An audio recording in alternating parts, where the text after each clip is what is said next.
Hello and welcome to this episode of HBCU.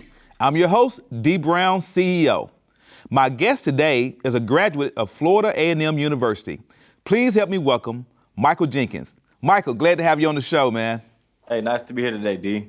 Absolutely, bro. Listen, I want to understand first and foremost, how did you end up at Florida A&M University? Honestly, man, I did a year down in Daytona, and Daytona didn't give me that college experience that I was promised to get or I was hoping to get. Yeah. So me and a couple of my guys here from Jacksonville, HBCUs in Florida, you're either going to Bethune or you're going to FAMU. Yeah. So we kind of got together, said, hey, man, let's go to Tallahassee. Let's try it out, see how it is. And we went to Tallahassee and we ended up going to FAMU. So talk to me about the first day you set foot on campus. Do you remember that day? I do. I went to FAMU. This was 2014, maybe 2015. And just getting on campus the first day, you're shocked, right? All the black kids kind of walking around, got the book bags on. It's like first day of high school again. Everybody dressed the part, and it's just like, man, is this what college was supposed to feel like? Right. There's a lot of stuff going on. You know, it's the first day. Everybody's excited to get back. Everybody's in the cab hanging out. There's a lot of people on campus, and that first day was amazing. So what made FAMU in your mind, what set it apart from your first college experience? Because as you stated, you went to a college and you weren't happy there. So what set it apart? I think for the most part, Daytona was small. Tallahassee is a lot larger. You have Florida State across the tracks. You have FAMU, you have TCC. So the college kids in that city, for one, kind of made the city more vibrant, more popping, we say, or more. It was a lot more stuff to do. Yeah. And then FAMU was just FAMU, man. It was just a lot of stuff, a lot of people to connect with. I was back home, or felt like I was back home with a lot of my high school friends, a lot of my friends from back in Jacksonville. So it was just FAMU.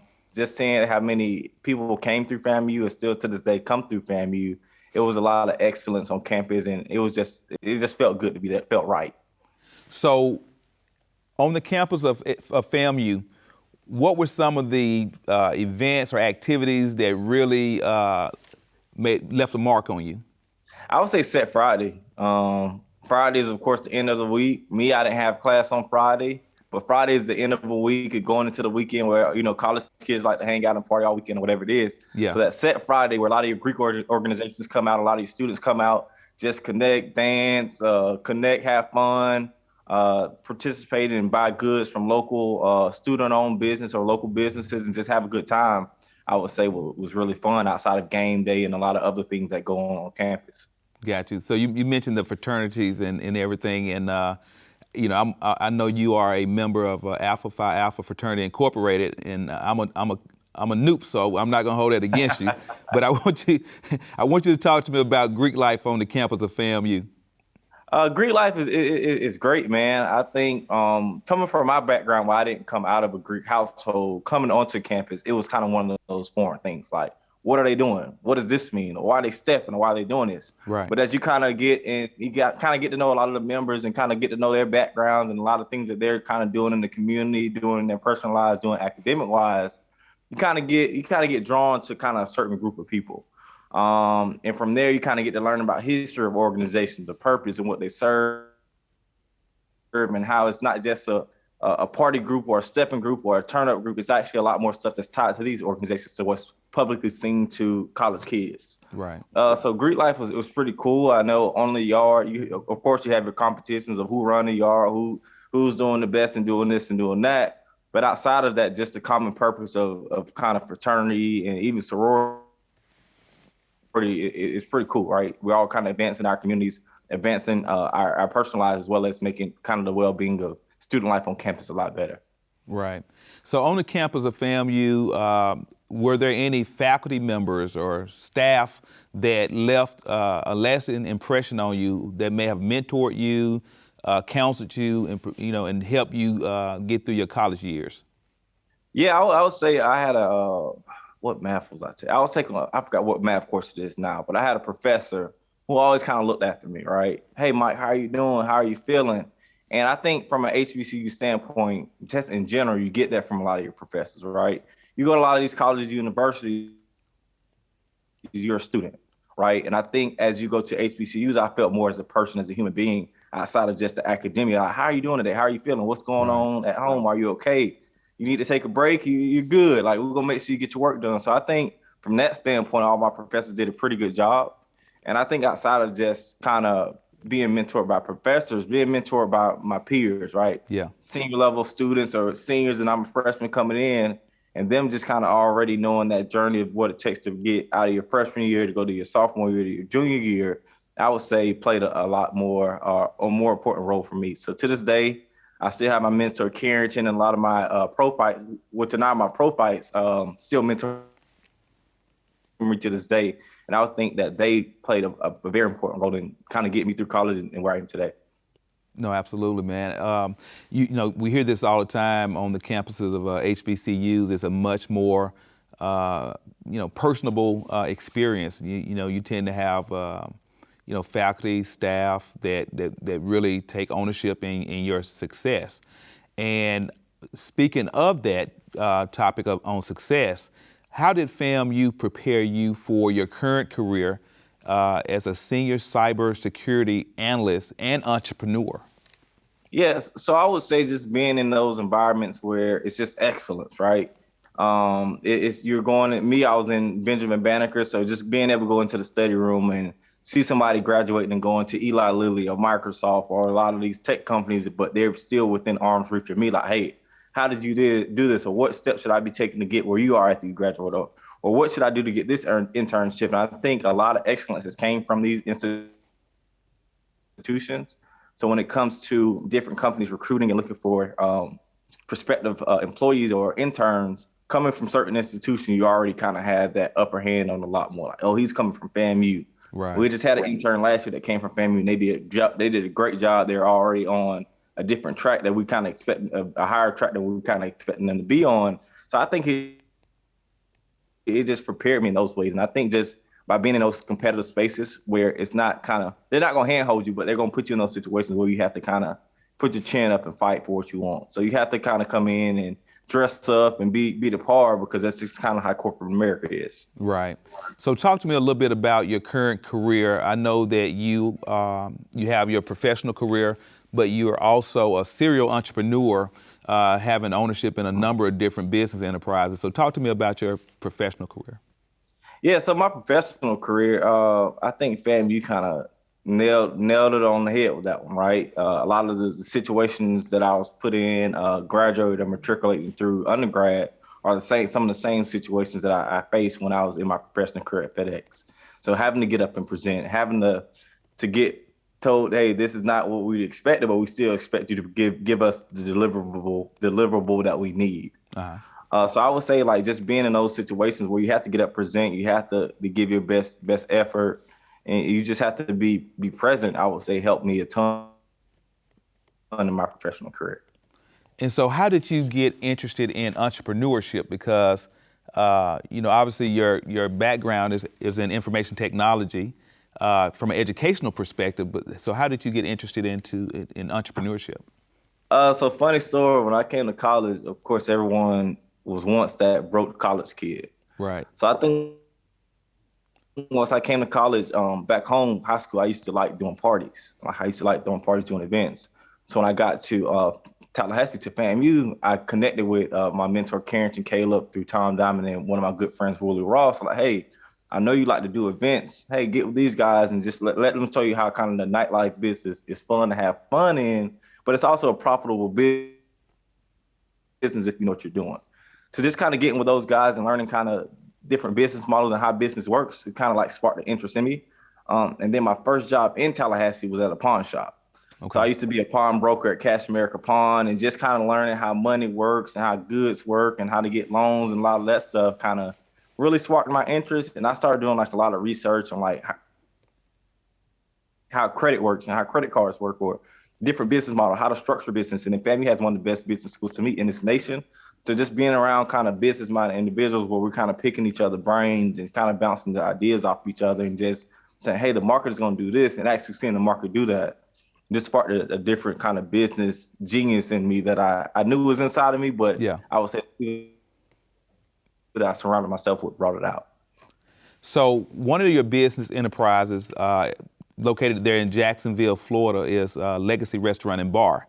Sure. And you started that business, I think, with 5 partners total. Is it 5 of you guys? Tell me, how did you all come together? And tell me more about Legacy Restaurant and Bar. Yeah, so the guys I started my business with, we've always been friends. We've always kind of been connected, and we always knew eventually we would do business together, but we all kind of had our separate lanes of business in our personal lives. So I think one actually graduated from another HBCU, Florida Memorial. Okay. So we're always connected. So I think as we just kind of got in our group text, COVID came around, and of course, a lot of people had more downtime than you probably anticipated you're gonna have. So we just started brainstorming. And I think here in Jacksonville, there was always that notion, and I kind of believed it once, that Jacksonville is born. There's nothing to do here. There's no hope in Jacksonville. Move as fast as you can. And I think as we just kind of started brainstorming with each other, like, hey, man, we're tired of hearing it. What can we do, or how can we come together and build something to make Jacksonville fun? And I think we used to travel a lot to your Dallases, your Houstons, your Atlantas, your Miamis. And we started seeing a lot of these unique business models where it's a restaurant, but it's also a kind of a clubby lounge feel, but it's not too much of either or. Yeah. It's not kind of, too much where it gives you the feel of a club, but it's not too much like your traditional restaurant where it's born. Right. So we all kind of studied these business models for about 6 months to a year, and we just kind of ran across a perfect situation where we just flipped the switch and it was time. Yeah. So we came together. We was like, hey, we're gonna name it. At first we were gonna name it Our Lounge. They were like, nah, man, we're gonna name it Legacy, because we want this to kind of be one of those footprints that not is only in our personal legacy, but the legacy of the city. So we've been open a year, about 2 months ago. August 23rd, we celebrated our first year of business. Okay. And it's been fun. Really? We see people from as far north as you can think and as far down south as you think. And it's just been a blessing, man, to create something here in the city where people come out and enjoy, have a good time, and feel safe. So what are some of your signature dishes? It's a controllable environment. Go ahead. What are some of your signature dishes or cocktails? So everyone likes the lamb chops. They're called shad lamb chops. We've recently introduced the pasta, and I think our favorite cocktails as of right now maybe the women love lemon drops, but outside of lemon drops, probably a Legacy Island or something we call a Lil Migo. Okay. Now what is that? You say Lil Migo? Yeah, so it's a 50 milliliter little Casamigos bottle. Uh-huh. That's kind of put into a special house drink that we have, and we just call it Lil Migo. Okay. It's the miniature size of a Casamigos bottle. Got you. Now, I know that one of the things that you're passionate about is really uplifting the African American community, and particularly the community that you come from. Sure. What are you doing in your community as part of that upliftment, and what role did FAMU play in help setting your values?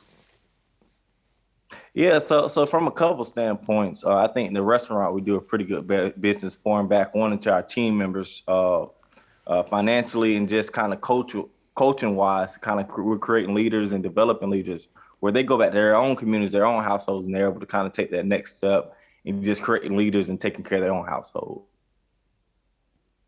As well as we're partnering now with the JU women's basketball team here. We do a lot with the Jack's Chamber of Commerce here. And we do a lot of community events through the restaurant where we're giving back to our local community here on the West Side.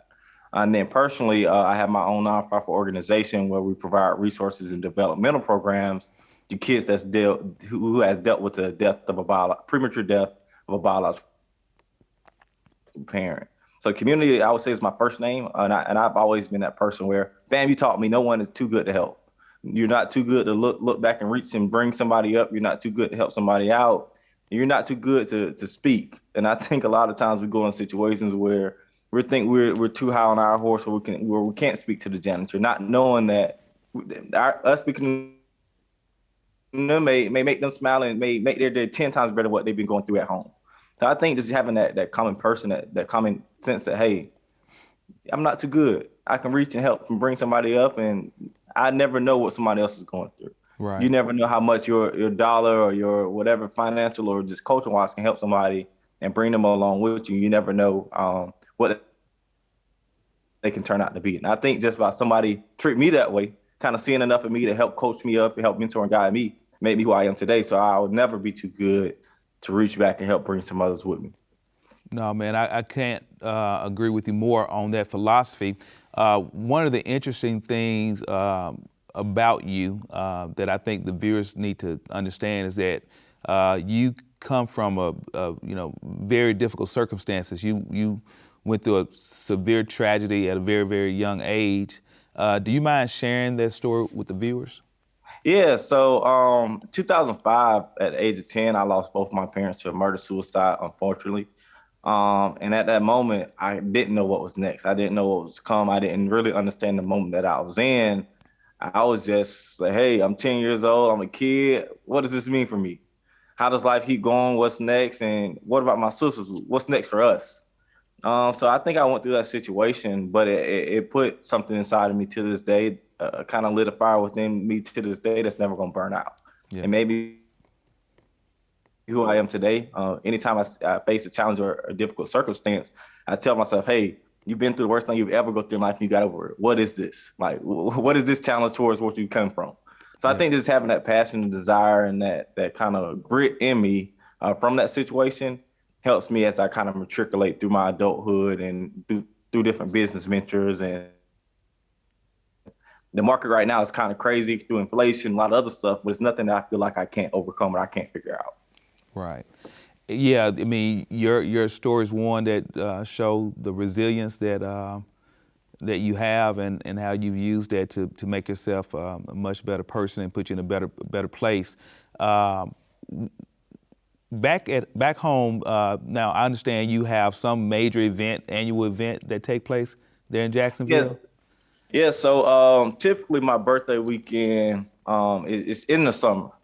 And even when I was in in grade school, I always hated that my birthday was in the summer because I never got to have a classroom party. Right. So when I got 18, when I got to college and everybody was on summer break, I was like, hey man, every year for my birthday, I'm gonna make up and do a big birthday weekend. So starting at about age 22, maybe 23, I started doing annual birthday events. So we did an annual birthday weekend in Miami once, we did Atlanta, we did Mexico. But as I kind of got out of the turn up, partying, outgoing Mike into the community focused, businessman, forward thinking Mike, I said, hey man, I'm getting too old to party. It's time to grow into a young man and the man that I need to be. So this last year, we did what we call a Dream Big weekend, where my business model for the year was dreaming big, and you never know what the possibilities are until you start dreaming and thinking big. Yeah. And that came from a book I read, The Magic of Thinking Big by, I want to say it's Arnold David Schwartz, where it just kind of shows you what's possible when you dream big. So we did a Dream Big weekend where we had events from Friday to Sunday.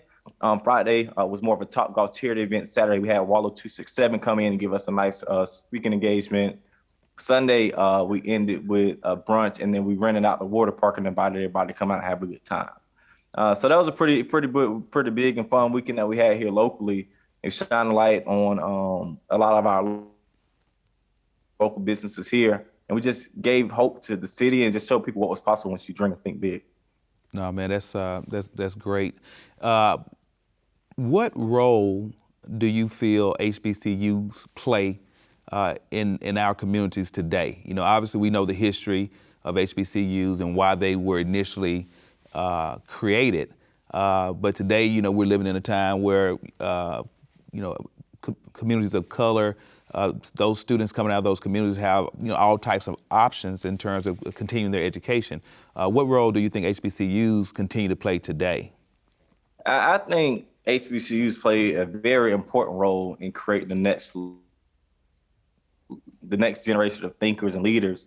And if you even look at the history, the leaders that have came from HBCUs are pretty prominent in American history, not even just Black history.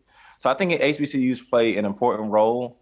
And I think HBCUs give us hope in terms of opportunities. I think With me, I didn't have as many PWIs get willing to accept me in at a whatever GPA I had out of high school. But HBCUs gave me that opportunity to come in, find myself, and not only find myself, HBCUs helped develop me as a thinker, as a leader, me as a man, and not even as just a Black person. So I think HBCUs play an important role in not only development of professionals in terms of curriculum, but professionals in terms of just manners and the non stuff you will get from other institutions. Right. HBCU kind of provide that for you.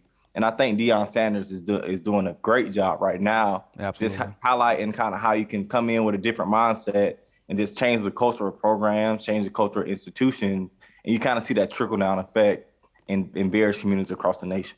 Right. No, you're absolutely correct. I think someone coming in with a vision that people can get behind, it makes all the difference in the world. Now, you named your restaurant there in Jacksonville Legacy, but ultimately, I'm sure you think about and want to leave a legacy for your family in the city of Jacksonville. What do you want that legacy to be? I would say I want my legacy to just be a forward thinker, someone who is progressive, someone who was a people person, and someone that just kept it real, someone that knew how to face adversity and look adversity straight in the face and say we're going to overcome it. Someone who had all odds against them, but still shot that shot and made it and showed everybody what was possible just by taking that chance on yourself, betting on yourself, and not being afraid to be wrong. Yeah. I think a lot of times people are afraid to be wrong or to be seen in the public light as the wrong, you made a wrong decision, but I'm not that person. So just by being that person that kind of just was a forward thinker and that always looked after people, that wasn't afraid to bring somebody up with them and that wasn't too good to help others out. That's what I want my legacy to be. And so I know that you are proud of your HBCU. If you're talking to a high school student that's looking to make a decision on where to go to college, why would you recommend that they attend Florida A&M University? I would say FAMU is, of course, we just got announced as the #1 public HBCU, but FAMU is FAMU. It's just excellence. We breed, that's our motto, excellence with caring, and it's just a different environment to be in. You find yourself in others, and it's just, you become more of the person you probably want to be by being at FAMU. And I'm not even just going to shine a light on FAMU, just HBCUs in general, because I think all HBCUs provide similar experiences.